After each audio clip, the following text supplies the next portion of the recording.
안녕하세요. 존버 나드입니다. 자, 여러분들 진짜 금값이 폭락을 했고요. 그다음에 은값도 폭락을 하면서 여러분들 걱정이 막 산더미처럼 쌓여 있죠. 그래서 제가 영상을 빨리 찍었어야 되는데 지금 이제 찍었습니다. 그래서 지금 보시면은요. 금값이 고공행진을 하다가 6% 넘게 장중에 급락을 하면서 12년 만에 최대 낙폭이다. 그래서 지금 뭐 투자자들이 패닉에 빠지면서 정말 힘들어졌다 이렇게 얘기가 나오고 있고요.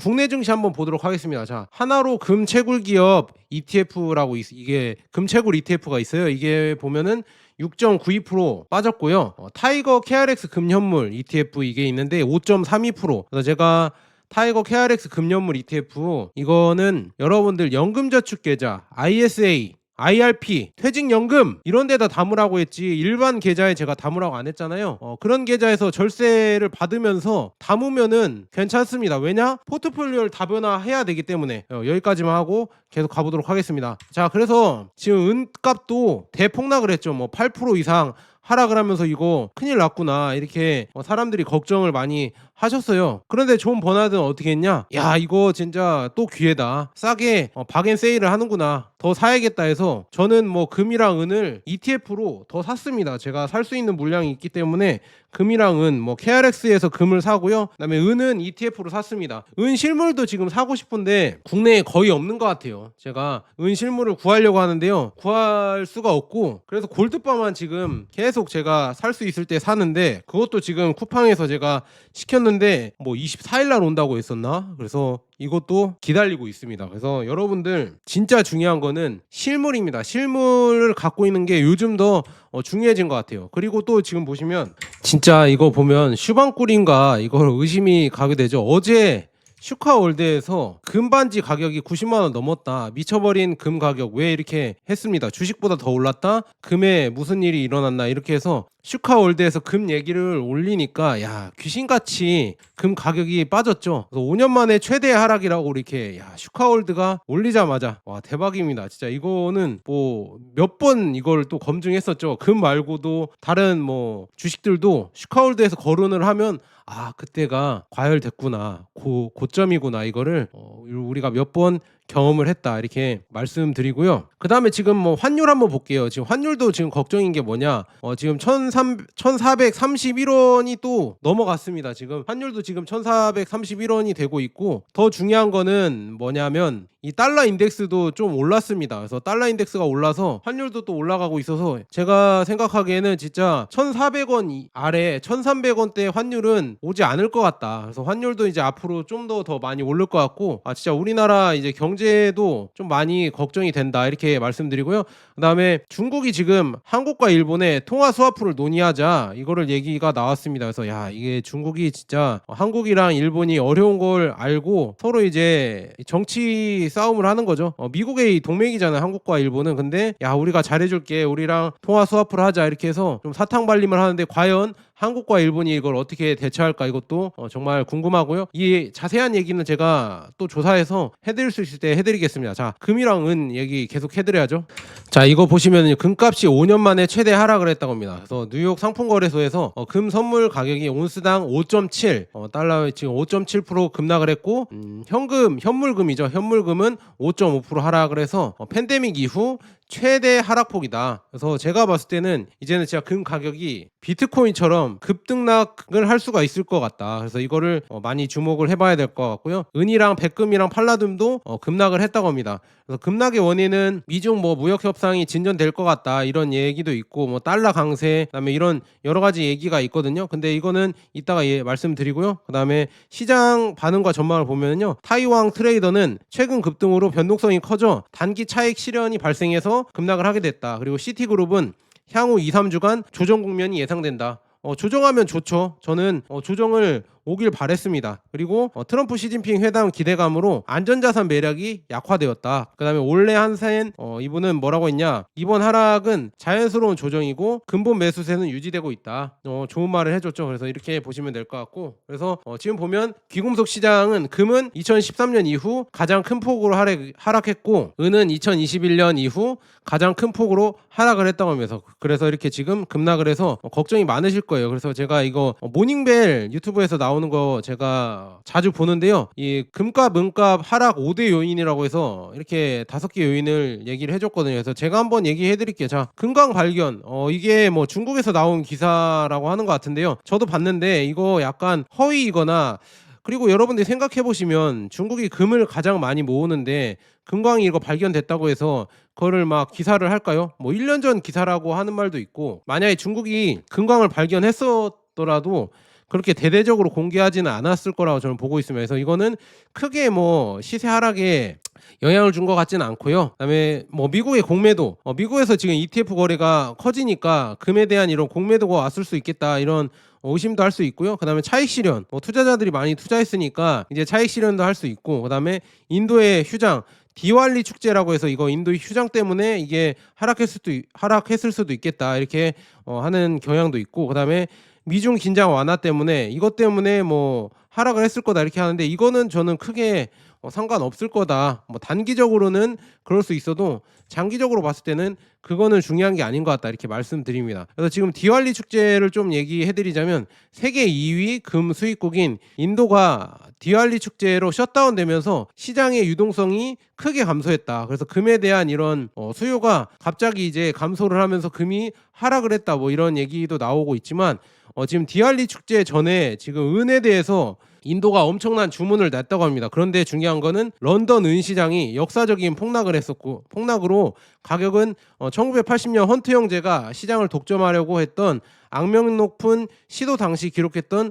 최고치를 넘어섰다. 이게 폭락이 아닌가, 급등인 것 같습니다. 그래서 중요한 거는 뭐냐면, 은이 지금 런던 은 시장에서도 은이 없대요. 은 실물이 없대요. 제가 말씀드렸잖아요. 전 세계적으로 은이 없는데 이게 ETF 가격이 왜 안 오르는지 저는 모르겠다. 한 2배 3배 올라버려야 되는데 이게 뭔가 진짜 종이 금이랑 종이 은이랑 뭔가 이게 우리가 알지 못하는 그런 여러 가지, 뭐라고 해야죠, 사기라고 해야 되나, 그런 게 있는 거 아닌가 조금 의심이 됩니다. 전 세계적으로. 그러니까 우리가 뭐 국내 상장 ETF가 문제가 아니라 런던 은 시장, 런던 금 시장, 그다음에 뉴욕 뭐 금 뭐 이런 가격들 있잖아요. 그게 뭔가 조금 믿기가 어려울 정도로, 왜냐 실물 수요랑 이런 거 봤을 때 실물이 없는데, 지금 시장에 실물이 없는데 그걸 ETF는 제대로 반영을 안 하는 것 같다. 왜냐, 이것도 제가 자세하게 해드릴 수 있으면 다음에 해드릴게요. 자, 인도의 은 시장 있잖아요. 은 정제소가 역사상 처음으로 은이 고갈됐다고 합니다. 그래서 전례 없는 사태다. 인도의 최대 은 정제소가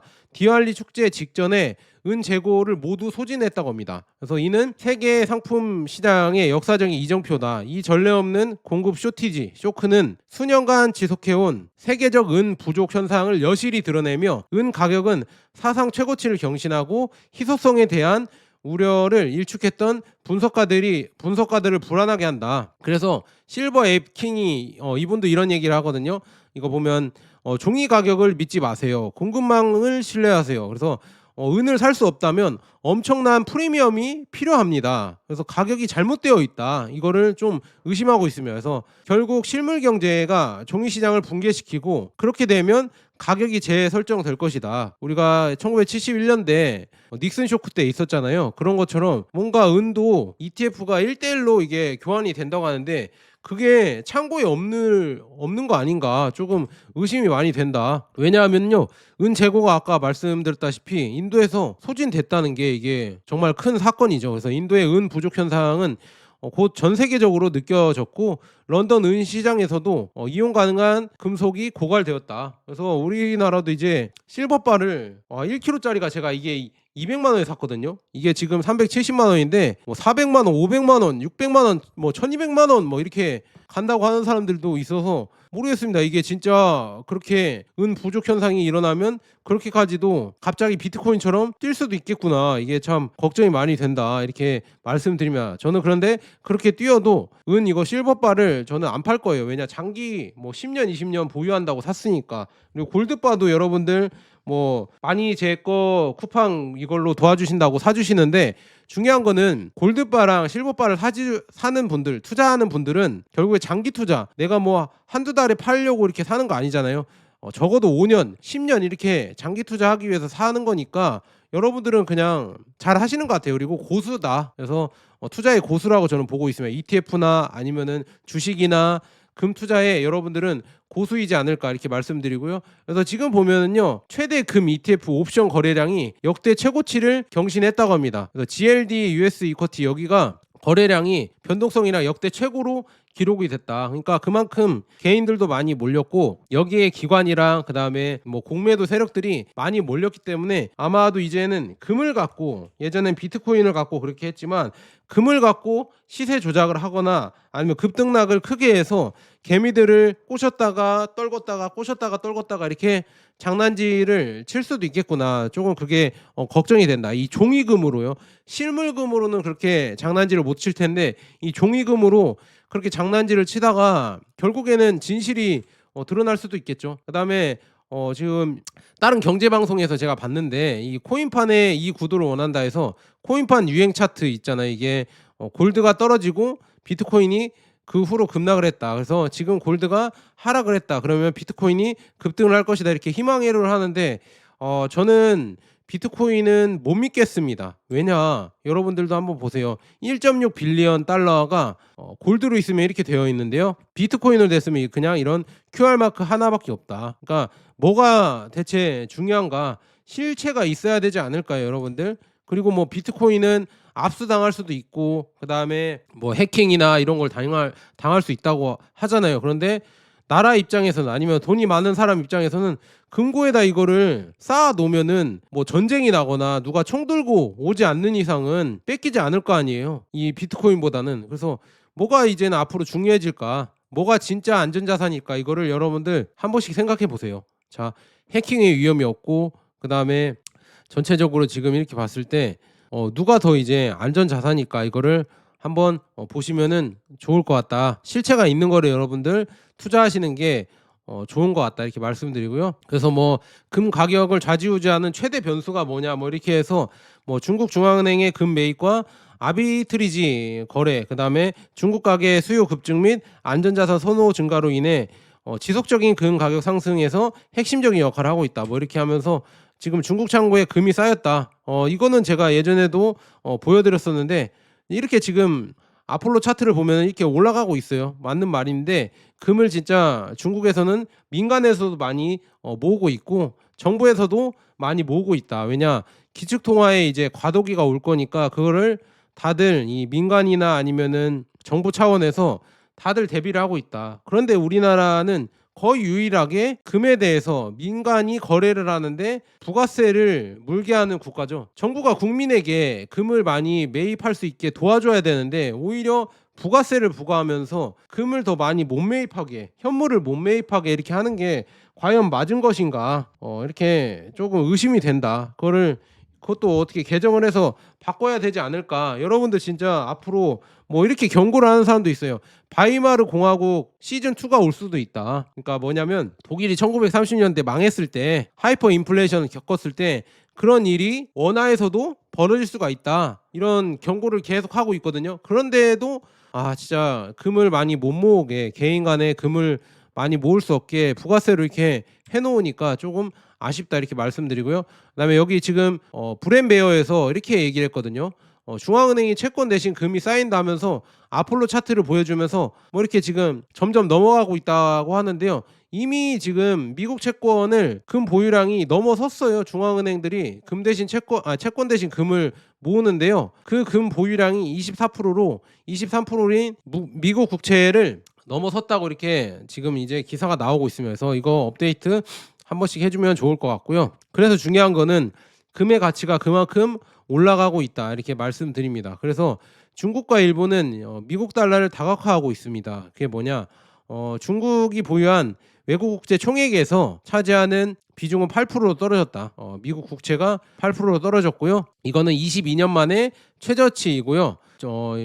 이는 중국이 국채를 매도하는 반면 유럽은 국채 매입을 늘리는 가운데 나온 것이다. 그리고 일본도 좀 떨어졌죠. 13%로 일본도 내리고 있어서 이걸 봤을 때 와 진짜 일본조차도 내리고 있다. 하지만 일본은 미국 국채를 가장 많이 매수하고 있는 주체이죠. 근데 중국은 지금 원래 1위 미국 국채 지금 갖고 있는 보유 국가였는데 이제는 계속 줄이면서 내려왔다. 그래서 3 위까지도 내려왔습니다. 근데 그 물량을 영국에서 다 받아줬죠. 영국이 과연 여러분들 앞으로 뭐 더 잘 살거나 제조업을 부흥시켜서 잘 살 수 있을 국가 같아요? 잘 분석해 보셔라. 그래서 저는 이거 위험한 거 아닌가 이렇게 걱정이 많이 되고요. 그래서 중국은 지금 계속 자기의 외환 보유고에서 금 보유량을 미국 국채보다 훨씬 많이 이렇게 늘려가고 있다. 그래서 앞으로도 이제는 다국화 시대에 대비를 하는구나. 이런 시대가 다가오고 있구나. 그럼 우리는 어떻게 해야 되겠냐? 잘 생각해 봐요, 여러분들. 잘 생각해 보세요.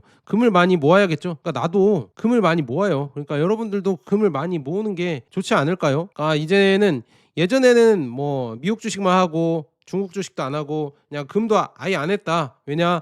수익률이 좋지 않잖아. 존버야. 이렇게 하면서 했던 분들이 이제는 금의 비중을 어느 정도 올려야 되지 않을까. 포트폴리오에서 제가 몰빵을 하는 건 아니고요. 뭐 5%였던 사람은 10%로 올리거나 10%였던 사람은 15%, 20%로 이렇게 올려야 되지 않을까. 그만큼 그런 시기가 이제는 다가온 거 아닌가. 좋은 버나드는 미리 이렇게 여러분들이 알려드리고 그 위치에 가 있겠습니다. 그래서 미리 알려드리고 가는 게 중요한 거죠. 그 다음에 중국의 개미들이 금 ETF를 많이 모았다고 합니다. 그래서 최근 들어서 최근 들어서 유입액이 늘었지만 순 증가액은 좀 줄어들고 있는데 그래도 금 ETF를 매수하는 이런 중국의 개미들이 늘어났다. 그러니까 이런 것도 금 상승에 주도를 했을 것이다. 그리고 이거는 조금 브랜베에서 얘기를 했는데 중소기업 불확실성이 커지면은 금의 가치가 오른다. 이거는 정확하게는 저는 그냥 껴 맞춘 거 아닌가. 그렇게 크게 요즘 상승에는 작용이 안 되는 것 같은데 살짝 비슷하니까 껴 맞춘 거 아닌가. 저는 그렇게 생각하면 될 것 같습니다. 이거는 그렇게 크게 생각 안 하셔도 될 것 같고요. 이것도 지금 가져온 차트인데요. 지금 불장이 2번 과거에 있었다고 합니다. 1970년대 불장이 있었고요. 그다음에 2000년대 불장이 있었는데요. 지금은 어느 정도냐? 지금 불장은 2018년부터 25년에 지금까지 벌어지고 있는 불장은 어느 정도인가 이렇게 보면은요. 10년의 불장을 이렇게 했네요. 그래서 지금 한 절반 정도 왔다. 근데 앞으로 더 많이 오를 것이다. 이렇게 예상이 되고 있거든요. 그래서 이것도 잘 보시면은 아직도 멀었구나. 저는 그렇게 볼 수가 있으며 그래서 이 사이에서 좀 뭐 하락할 수는 있어도 다시 또 이렇게 올라가지 않을까. 저는 그렇게 보고 있으면 왜냐 다흑화 시대가 열리고 있고 기축통화가 이제는 바뀌는 시대가 올 거라니까요. 오면은 이제 기축통화에게 바뀌기 전에 금이 이제는 통화의 역할을 좀 어느 정도 그 시기 동안 해주면서 넘겨주겠죠. 그래서 금이 그만큼 앞으로도 금과 은이 중요해질 것이다. 그래서 폭락할 때마다 저는 여러분들이 폭락할 때마다 싸다고 느끼셨으면 좋겠어요. 근데 저는 싸다고 느끼고 행동을 하고 있는데 여러분들은 어떻게 하실지 여러분들에게 각자 이렇게 질문을 해보시고요. 답이 나오시면은 그렇게 행동하시면은 뭐 될 것 같습니다. 그래서 저는 답이 나오는 대로 이렇게 행동을 하고 있다 이렇게 말씀드리고요. 그 다음에 뭐 이거 기사가 또 나왔더라고요. 챗 GPT가 아틀라스라고 해서 이 웹 브라우저 탐색기를 공개를 했다고 합니다. 공개를 하면서 구글 크롬을 위협을 했다. 신규 소식으로 보면 오픈 AI가 자체 브라우저를 출시 소식을 발표했는데요. GPT 아틀라스를 출시했다고 하면서 이게 출시하니까 구글의 이제 검색 엔진 있잖아요. 이게 피해를 보는 거죠. 왜냐 이제 검색도 GPT로 하겠구나. 구글로 하는 게 아니라 하면서 이제 구글 주가가 급락을 했다고 하거든요. 그래서 오픈 AI가 계속 확장을 하고 있습니다. 투자하고 있고 칩 구매하고 있고 데이터 센터 구축하고 있고 브라우저 그러니까 모든 분야에 다 관여를 한다. 그래서 이제는 대마불사 전략이 아니냐 뭐 이렇게 브랜베어에서 얘기를 했거든요. 그래서 전체적으로 지금 AI 생태계에 곳곳에 인베디드 내장되어서 일종의 대마불사 전략으로 가는 거 아닌가 이렇게 의구심이 들고 있다. 그러니까 지금 이게 뭐냐?